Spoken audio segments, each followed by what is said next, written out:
Des étals composés de palettes et parasols des commerçants exerçant à cet endroit de l'ancienne gare routière de Libreville, il ne reste plus que ce charbonnier. Tout étant consumé par les flammes, une opération savamment préparée notamment par les forces de l'ordre au dire des commerçants, sans qu'elle n'en soit avisée d'un quelconque déguerpissement. Et c'est toujours comme ça qu'ils viennent. Après on va encore dire, nous sommes là, la rentrée scolaire là. Ils viennent aujourd'hui à 1h, on m'appelle à 1h, les gardiens m'appellent à 1h. Maman est en train de brûler. Quand j'arrive, je n'avais même pas fait parce que tout ça là était miné de policiers, remis jusqu'aux dents. Je ne connaissais pas de quoi il s'agissait. J'étais depuis la Sorbonne, c'est là-bas qu'on était. Après, je suis rentrée. Je viens le matin, il partait, bon, j'ai trouvé les policiers qui nous disent qu'on ne doit plus vendre là. C'est la route, c'est le trottoir. Excusez-moi, si je ne sais pas si vous pouvez fixer les caméras là où je vends et celui qui est en train de construire même sur la route. Je ne sais pas de quoi il s'agit, qu'ils me disent. Oui, ils veulent encore des morts. Parce que moi, je ne peux pas le conserver. Jusque là, mes enfants sont dehors. Et ils ont augmenté les inscriptions. On fait comment? On fait comment? Je ne sais pas. Ce que moi, je dis, l'écran me voit. Ce que je dis, le gouvernement me voit. Parce que moi, je vis là. Mes enfants vivent là. Ce qui est sûr, c'est que s'ils ne veulent pas que moi je vende là, qu'ils viennent me prendre, moi et mes commerçants, ils nous amènent là où ils sont partis nous chercher. À Montbouet, on était à Montbouet, qu'ils ont vendu, ils ont donné aux expatriés, puis on occupé cet endroit là où on était. Maintenant, ils sont venus nous déposer là. Tous les jours, avant, on m'avait déshabillé, on m'a envoyé en prison. Et maintenant, je ne sais pas aujourd'hui de quoi, qu'est-ce qu'ils vont encore me faire. Ou maintenant, c'est pour me tuer. Je ne sais pas. Excusez-moi, je veux que vous filmez. Regardez ce Libanais, ce Malien là, qui construit même sur la route. Il est sur la route. Vous voyez ces box. Vous voyez.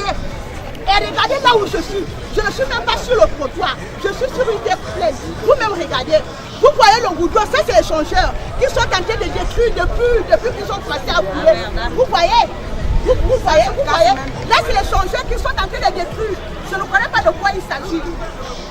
En tout cas, je dis, je ne fais pas la force à la loi. Non. Je dis à la loi. Je dis aux gens qui sont censés, qui ont fait, en fait, aux gens qui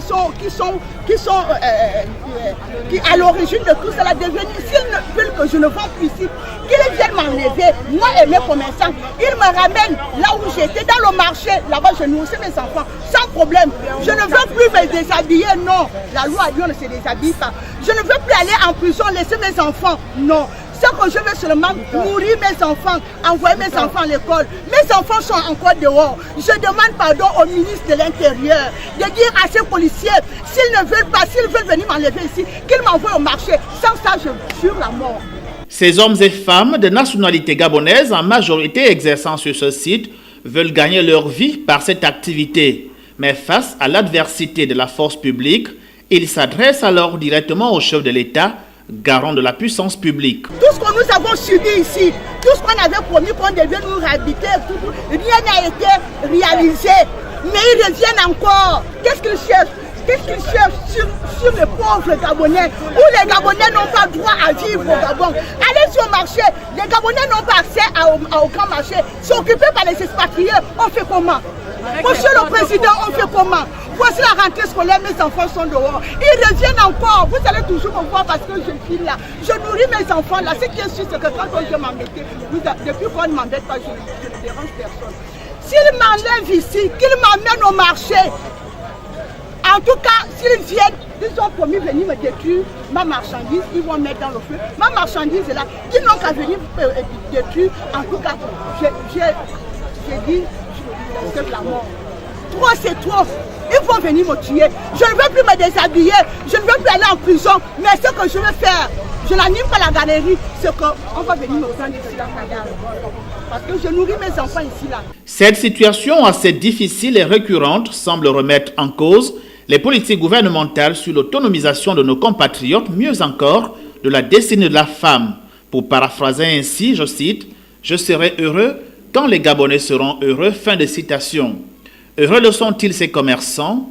Heureux l'est-il l'auteur? Un espace pour exercer leur commerce.